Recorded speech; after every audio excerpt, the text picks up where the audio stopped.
flow got market.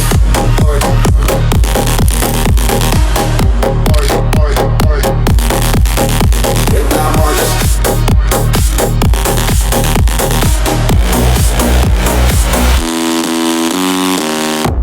All right, Danny's closes deals here with PRMG Got Mortgages. I'm here with James with ArcLight Inspections today. James, how you doing? Pretty good, Danny. How you feeling? Good. So James owns an inspection company. James, how long have you been in this business, and what made you want to get into this business? Well, I started in 2021. Believe it or not, during COVID. I was in my 9 to 5. I wanted to do something. Wanted to start my own business. So a lot of people, I guess because of the pandemic, taking a lot of opportunity, getting into real estate, getting into mortgages, even though it was a very weird time for the real estate industry. My brother, Joe Morales from Eminence Home Inspections, he's actually been doing it several years before I started. And, I always followed him. I was always into, fixing stuff in the house, working on houses.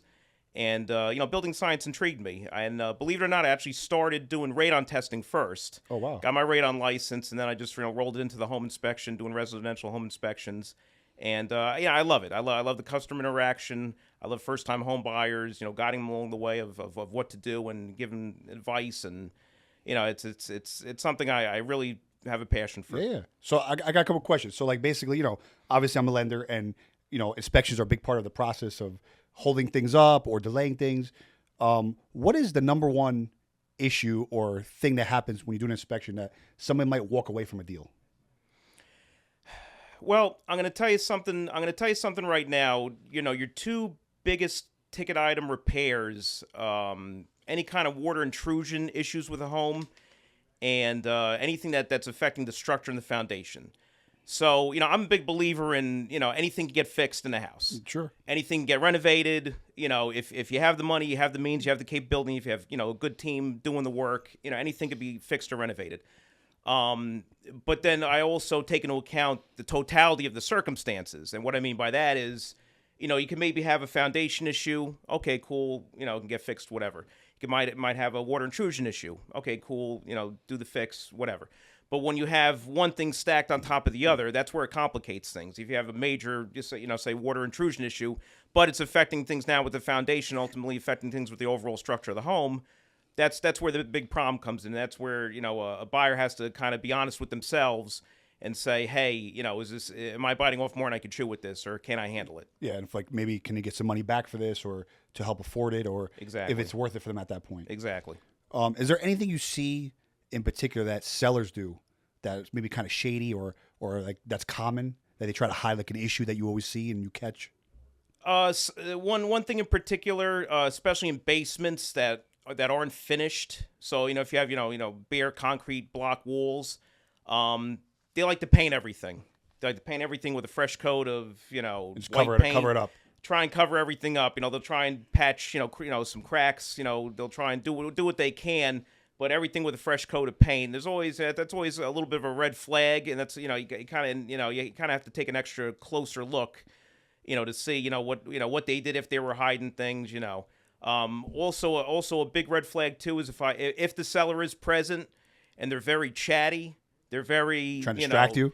Yeah, trying to distract me. And it's always like a hot and cold game. Yeah. Like I'll go to one side of the basement and they're kind of like over here, okay, cool. But then once I get to where the problem area is, they kind of get closer and they want to start talking. And Danny, you know me. Oh, I know. I'll talk to you. I'm a yapper. I'll talk to anybody about anything. You know what I mean? So your investigation hat comes on. You start doing hey, right. red flag. So I start looking around like, what's this guy? And then they'll start asking questions and try and throw you off a little bit. But you just got to persevere and pay attention. Use your to what judgment. You're doing. Exactly. Use your judgment. Exactly. Now, there are small things that people can do to prevent bigger issues from happening that you see that people are kind of lazy that don't do. Like, is there any like routine small fixes that people kind of neglect that turn into bigger issues? Sure. So a big thing, one big thing that people could do is just keeping up with certain maintenance items with the home.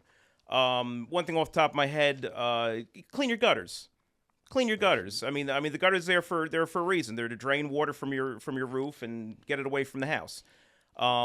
This is a big neglected item. People don't clean their gutters, and then where the problem gets bigger is during the winter. Yeah. Now you got blocked up gutters. Freezes. it freezes, it snows. We're in New Jersey. You see what we went through the past couple of weeks. It's been a while since we had a snowstorm like that. Now the gutters are all blocked up. So what happens when the gutters blocked up? You get ice damming. What happens with ice damming? You get water backing up into your roof, into your soffits, into your building, sides, and now I got water intrusion. So one thing leads to another. And all you had to do was get up there and clean out your gutters. It's funny you say that because I remember when I lived in Homedale, my gutters were overflowing, and I just cleaned them. So I didn't understand what was going on. I'm like, did this guy not do the job that he was supposed to do? So I got on a ladder with my son. He was holding the ladder for me. I went up there. I found out the squirrel. Oh wow! And there was a farm near me with corn on the cob. Okay. He was taking the corn on the cob and shoving it down the gutter, Storing it for winter. and blocking my gutters. Oh wow! And it was overflowing. I was like, I couldn't believe it because I just had my gutters cleaned. Yeah. Like 2 weeks before that. I was like, how are they full already? It's not possible. Yeah. So let me ask you this: is there I always hear these things where like a small leak turns into like a bigger problem and costs you like a lot of money. What's something like an example of that, like where something small turns into like a big issue? Well, I'll tell you what. I'll piggyback it along with the gutter issue. There was a house I had inspected one time. There was water backing up from the gutters. It was actively raining when I was inspecting the house, and you could see the water was backing up into the soffit from the gutter. So on the first floor bathroom, there was actual tile that had popped out from the wall.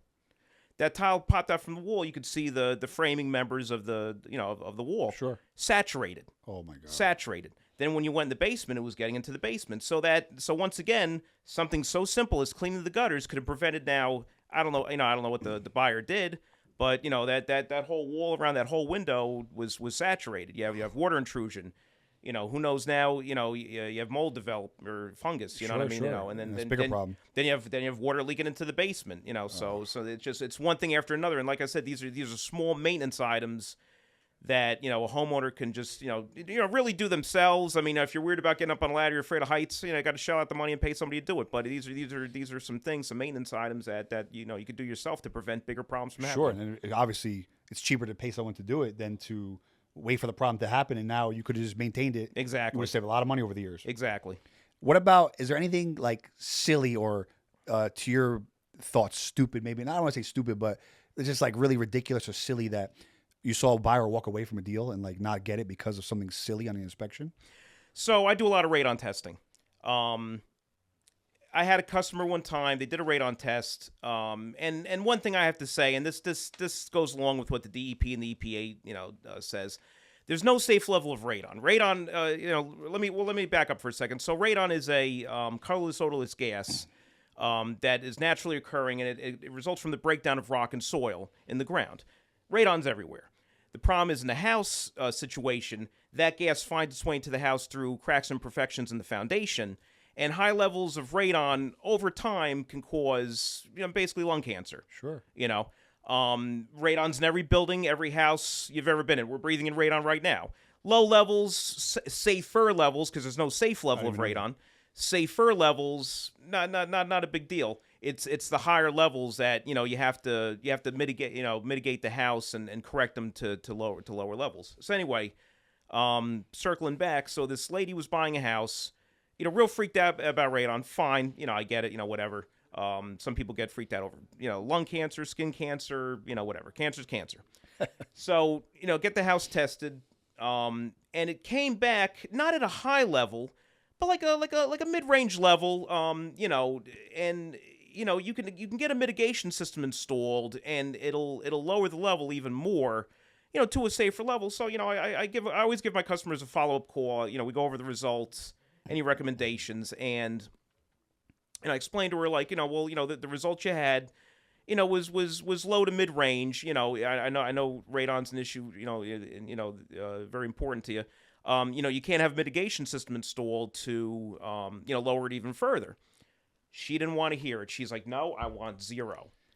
I'm like, well, ma'am, and I try to say this as best I could, but just, I wasn't trying to be funny, but I was trying to put it into perspective. I said, ma'am, with all due respect, if you're trying to get zero, let me save you a whole lot of money. don't buy this house. Go to Dick's Sporting Goods, get yourself one of those outside tents for $1,000, Live- the really live in the nice woods. ones, and you could live in someone's backyard for the rest of your life. You won't have to worry about radon ever again.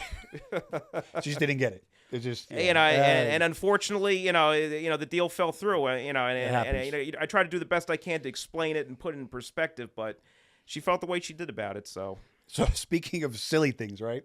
How do you feel about this? Because I know when I used to be a contractor, I hated when my customers like watched me over my back, right?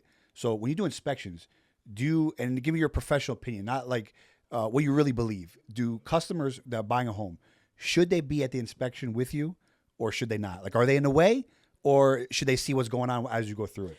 absolutely, if you're buying a house and you're getting it inspected, you absolutely should be present. Reason I say that is because you could. It's one thing to see an issue in a picture or a video, but sometimes when you're there, you can kind of explain things and put it in perspective, whole house wise. Boots on the ground kind of thing. What I usually tell my customers is, listen, I have my method, I have my system of inspecting the house. If there's something you see or something you have a question about, kind of jot it down. We'll debrief at the end, and then we'll review everything it is. If there's something like major that like I really need to explain, You might stop and tell then them. I'll stop midway. Hey, could you come in this room? Or come down to the basement. Let me show you what's going on here. But absolutely, I always tell my customers, definitely 100% participation. Yeah, because me as a buyer, I like to be there, but I'm always curious. Like, am I in his way, or like, am I annoying him? Like, No. And I want him to do a good job too. At the end of the day, I want to make sure the house I'm buying is properly inspected. So people always worry about that. Correct. Let's talk about roofs, right? So, is there anything as a roof perspective that you can tell before even getting on the roof if there's something wrong with the roof? And then I'm gonna piggyback over that to like a part two.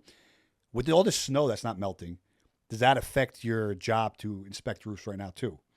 So right now, as we said earlier, we live in New Jersey, so we got hit with some snow we haven't experienced in a long time. Something we're seeing a lot of, and also on social media, are videos and explanations of ice damming. So if you see a house, with the edges of the gutters, covered in icicles, that's a result of ice damming. And the problem with ice damming is, and it's also a ventilation insulation issue within the attic, where in the soffits it's not ventilated or insulated properly. So you're getting this snow that falls. It'll freeze, it'll melt, and then it'll refreeze, but it's not melting properly, and it's also like I said, the gutter situation is also a component of this as well. And basically you're getting these icicles forming. So what happens is during the day when that ice is trying to melt, that ice it can't vent out normally by gravity going down, because you have this ice, you have this buildup there. So, water always finds a way. It's going to go either left, right, or back up behind the shingles and ultimately into the house. I got you. And that's where you get leaks and damages to the roofing system. Yeah, because to me, like, the roof is like, that's on top of your house where you're living. That's Sure, scary. it's protecting your home. Absolutely. And of course, during the wintertime, it's rough because if the roof's snow covered, you're kind of limited to what you can inspect. Your connections where there's a vent pipe or a chimney. If it's covered in snow, I can't, where it's meeting the roof, I can't really, Tell. see what's going on. I mean, when we do the attic inspection, we look at it from the underside. That's what I was just going to ask you. Like, can you tell some things from inside? Well, definitely. If there's any active leaks, if we're able to, as long as the attic is accessible, inside. Because not all attics, people use them for storage. If someone's still living there, they got their Christmas tree, their decorations, boxes all over the place. Yeah, you're not going to move all that stuff. Yeah, no one's moving that, so you're limited to where you can move. Every house is different, but as long as the attic is accessible and you can move around and navigate it, we look for all the connections, any kind of leaks, any kind of issues. You know what I mean? So Awesome. So I know a lot of people worry about their HVAC systems, right? Because they're costly, and people want to make sure, is the life expectancy a year, 10 years? What do I have left? When you look at these HVAC systems, do you just determine this by the age, or is there some easy signs that you look for that are common to know, hey, the life expectancy on this is not going to last that long? So with HVAC systems, basically, there's industry standard design life approximations, if that makes any sense, that are used. You could look at an AC compressor, which is the unit on the outside. They could last 10 to 15 years. A boiler could last 20 to 50. Sure. What the problem is if it's an older system and it's still working, great. Always budget for a replacement. Sometimes they don't make it like they used to. You know what I mean? I agree. Things don't last like they used to. Exactly. Me personally, I have a Lennox natural gas furnace that they couldn't even date. It's so old. I bought my house in 2013. It's so old. The information off the data plate was wiped off. I don't know how old the thing is, but I mean it's working. I mean have I had to have things fixed on it? Yeah, sure. If I ever see an older system, I always recommend to the buyer, always budget for a replacement, but in the meantime, get some kind of warranty program. Not that I'm plugging PSE&G. PSE&G No, they're has good. I've had them. Yeah, they got the worry-free program. I've used it. Me too, And I've yeah. replaced several. I've replaced my main board twice. I've replaced the flue kit, the capacitor. I've got my money's worth out of it. Because the thing is with a natural gas furnace, for the most part, as long as they make parts for it, and you have an HVAC guy who's willing to not try and sell you a replacement, but will actually repair what's wrong. I mean, unless the heat exchanger cracks, you could always fix it. I mean, if the heat exchanger cracks, it's kind of like no walking away from that. That's you're injecting carbon monoxide in the system. That's dangerous. That's safety. You'll die from that. Absolutely. So, but otherwise, if they make a part for it and they can fix it, and you're willing to spend the money to get it fixed, you can keep going with it. The newer systems, hey, it's got to run with it and see how it goes. Roll the dice, see how it goes. You know what I mean? So you're right. It's funny you say that because I used to have that worry-free program for PSE&G. I used to also have a home warranty company. So you think that, you recommend to home buyers to those are something good to have as a home buyer? Yeah, definitely. You know what I mean? Especially in the beginning, if you're buying a house that has older appliances, an older water heater, an older AC, or a furnace. It kind of saves you for you might have to pay a little bit, but at least you have Peace of mind. you have an option. Yeah. You know what I mean? Another thing, I always tell, especially first-time home buyers, when you're buying a house, get a list. Whether you use social media, Facebook. If you're new to the town, get involved with people, local people from the town. Find an electrician. Find an HVAC specialist. Find a plumber. Get a list of these people already, because when the hits the fan, it's going to. And it's going to sooner or later. You have somebody to call. God forbid the furnace goes out 2 a.m. You have a 6-month-old baby. It's a weekend. You don't want to start posting on Facebook, hey, help! My furnace just took a. You want to make sure you have somebody on standby already. Hey, I can call this guy and what do you call it? I mean, you're going to be paying for it. It's on a weekend at 2 a.m. in the morning, but at least you have options. You have people to go to. That's a great piece of advice because it's not if it's going to break, it's when it's going to break when you own a house. Exactly. Something's going to break eventually. Exactly. Things don't last forever. Exactly. And speaking of hazards and things breaking, are there any common hazards you see sellers have when you do an inspection that are red flags to common things that maybe to you is a hazard that it's a no-no, it should be fixed, or overloading outlets in a plug or anything like that? There's several things. Dryer vent, believe it or not. Not cleaning them? Not cleaning them. Just placement of the dryer vent, where it's going to cause, possibly, a lint fire. Cleaning them, every couple of months. Tripping hazards, around the home. You'd be surprised, on the floor they have these transition pieces going into a bathroom. The saddle will be loose. Stuff on the outside grounds. Gutter downspouts that are, spewing water out and then it's freezing over. So there's a bunch of little things that we just don't every day we see them, but we don't realize. Yeah, exactly. They're little hazards. Just little hazards, little safety things that you could correct. Carbon monoxide detectors. Everyone's got smoke detectors. Yeah. Where's the carbon monoxide Yeah. detector? You're You know right. what I mean? Right. And that's a big one. Carbon monoxide will kill you. You won't even know, and no one will know it till Yeah. the next day when it's too late. So I know we spoke about radon earlier with the lady who didn't understand that there's no zero radon. Is radon testing mandatory? And if it's not mandatory, do you recommend everybody gets radon testing? Is that something everybody should at least get tested, even though, we always know there's a little bit of radon, like you said, but should everybody get a radon test? And, what's the process with that? So radon testing, I think there's a lot more knowledge about it. You get a lot of customers, you get a lot of sellers, people selling houses where they bought their house years ago, 30, 40, 50 years ago. If they even know what radon is, they never got their house tested. So now you're getting a buyer. They're a little more knowledgeable. They hear about radon testing and it's links to lung cancer. Let me get the house tested, and these houses are testing high. You know what I mean? Because Sure. the thing with radon is building science has developed over the years. So we're sealing up these houses for energy efficiency. So, we spoke earlier that radon is a naturally occurring gas. We're trapping that gas in the house. It enters through the cracks and imperfections in the foundation, and it's getting trapped. It's not like an old house that has old drafty windows. You're kind of getting an exchange of air, and it's not too bad. We're sealing up these houses, so now people are getting tested, and they're seeing higher radon levels. Is it a law that you have to get tested? No, there's no law saying that you have to get tested unless your mortgage company has some kind of stipulation where that's something they require to get done. So it's really on you to get it. But you recommend it, though. I recommend it for every house. And another big thing, a big myth with radon, and I get this from realtors a lot, and I always educate them. Radon is in every house, in every building.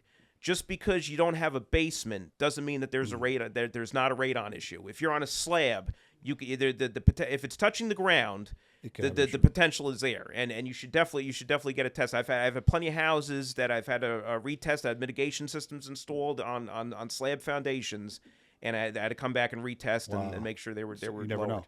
You never know. Just get tested. And the thing is too is I can't look at a house and say, yeah, that one's gonna have radon, that one's not. You have to test because every house is different. That's the only way to know. That's the only way to know. Every house is different. So during these years of doing inspections, has there been anything wild that you have seen? And if yes, what is like the wildest thing you've seen in these homes? So the wildest thing I've ever seen personally, and it's not even really like a home inspection item or something that had to be repaired or whatever. It was just situational. So there was a house I had in Monmouth County because I don't like to give names. I don't like to give particular towns. It's only to protect the innocent. You know what I mean, Danny? So, but it was in Monmouth County. The seller had a real nice 2-car garage. You could definitely tell he worked on cars and it had a whole compressor system piped out, whatever. So as I'm inspecting the garage, I noticed there was a rope hanging from one of the cross beams in the attic of the garage. And I'm looking at the rope and it had Like a noose? Like a noose? No, just a straight. Well, hold on, Danny, hold on. It was a straight piece of rope and it had a yellow evidence tag at the end of it. So I was like, okay. So I keep going with my inspection. I had to check back in with the buyer a week later about an oil tank sweep that was done. And we get to talking. Long story short, that rope that was inside that garage was what the previous homeowner used to hang himself. Holy shit. Crazy. I couldn't believe it. And they left it there. And the police just left it there. I guess they conducted their investigation, put the evidence tag on the thing, and left it there. That was it. Wasn't a noose. It was the actual. I guess they had to cut him down or whatever. So but yeah. Now I gotta ask you this: did they still buy the house? He still bought the house. I asked him that. I'm like, you still gonna buy the house? He's like, oh yeah, I don't care about that. I was like, well, call a priest and bless it or something. You know what I mean? You never know. You're probably like, listen, if you don't buy the house, it's got to get paid for my inspection. I'm traumatized after seeing that. Yeah. So I'm gonna end on this, right? If there's one piece of advice or rule you can give buyers to not have any regret when they buy a home during the inspection process, what would that be? So what I try to do with home inspections, I try to manage the expectations of the customer, and I always tell a buyer, for yourself, whatever the list, the red flag summary of things that recommended for repair or a little closer look, manage your expectations, know what you're capable of.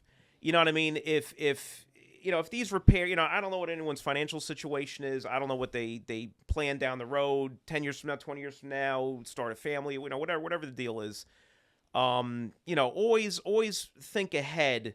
You know, kind of like a save for the rainy day kind of thing. You know, always think about, you know, what's going to go on down the road. You know, the furnace is always going to break down sooner or later. The roof's always going to leak sooner or later. You know, try and prepare for these things. And if you can't handle preparing for those things, and you have to be honest with you, that's something someone has to be honest with themselves. You know, if you can't put aside, or, you know, if you're biting off more than you can chew with this particular house based on whatever, you know, the inspection came up with, that may not be the house for you. And it's better you realize that now, or keep looking for something else that, you know, can fit into the budget of what you're doing, or whatever you're planning, or that emergency planning you're planning for. You know, maybe that's the move you got to make. Cool. Well, guys, thank you. That's James from ArcLight Inspections. Danny closed a deal with PRMG Got Mortgages. If you guys need anything for inspection questions, where can they reach you on Instagram if they want to find you? At ArcLight Home Inspections at Instagram. You can also go on www.arclighthomeinspections.com. Awesome. All right. Thank you for your time. I appreciate it. Thank See you you, guys. Danny. Right. All right. 3, 4.